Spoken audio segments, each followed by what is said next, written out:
Well, Lynn, when I think about your impact on the Arts Council, I think about several things. Early education, childhood education, you started with a lot of those programs. Performing arts at Festival, and certainly with Winter Tales. And so talk to us a little bit about each of those areas. Well, let me start with Winter Tales. I think that we had brought in an individual storyteller and who was received quite well. And we said, well, why don't we just bring in more and have an evening of different kinds of storytellers? And it went so well, we were just delighted. And I think the people in Oklahoma City enjoyed it. I remember we brought in a fellow, his name was Uncle Dick, and he knew stories about early Oklahoma and the farmers and the farmers' wives and what have you. And then we would bring in people who told beautiful, rich folk tales and myths.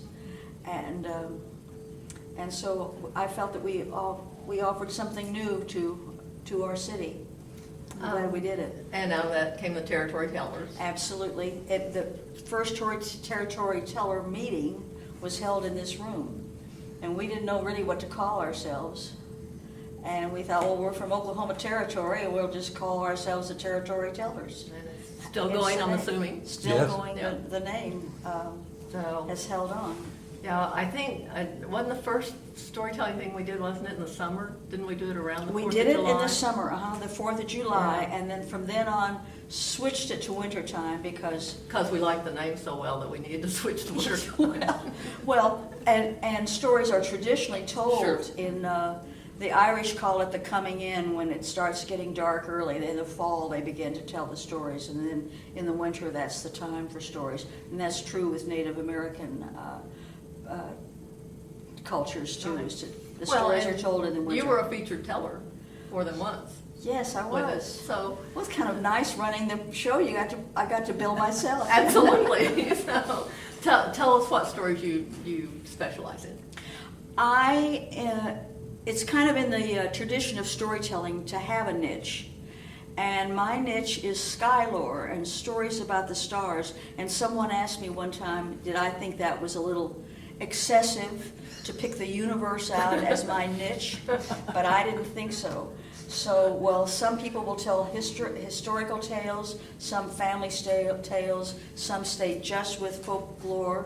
And I was with the folklore, but mostly it was about the stars in the sky, because that's what Oklahoma has lots of. Yeah. And relating the Native American lore Yes. to the sky. Yeah. Yeah.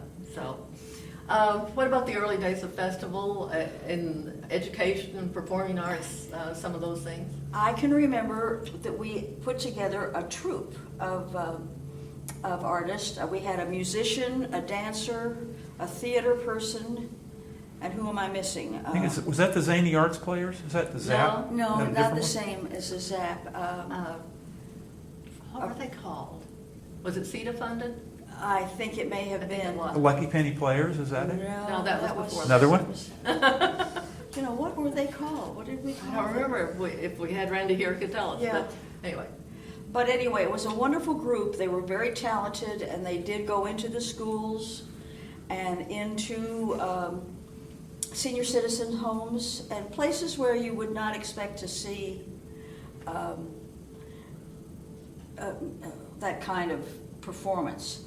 The single best thing that I remember, and I tell this story to anyone who will listen, is that we would have the Spring Festival, and the Oklahoma City Symphony would often come and play and perform during the festival times, and teachers from all over the state brought in their students.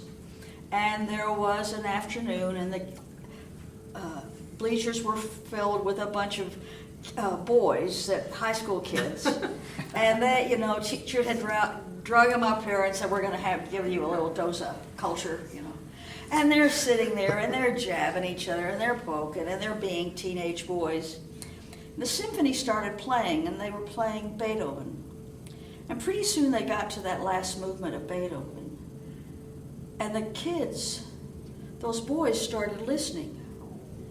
and they were sitting up, and they were leaning forward, and when you get to that last movement, which just blows anybody Right. away, there they were. They started standing up, and they started cheering and whistling and doing what you do when you're a high school kid and you like something really well.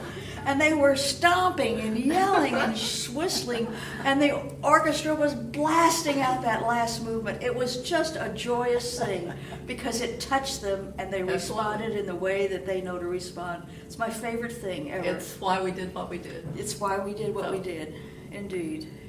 Are we done? I'd say that was Wow. pretty Yeah.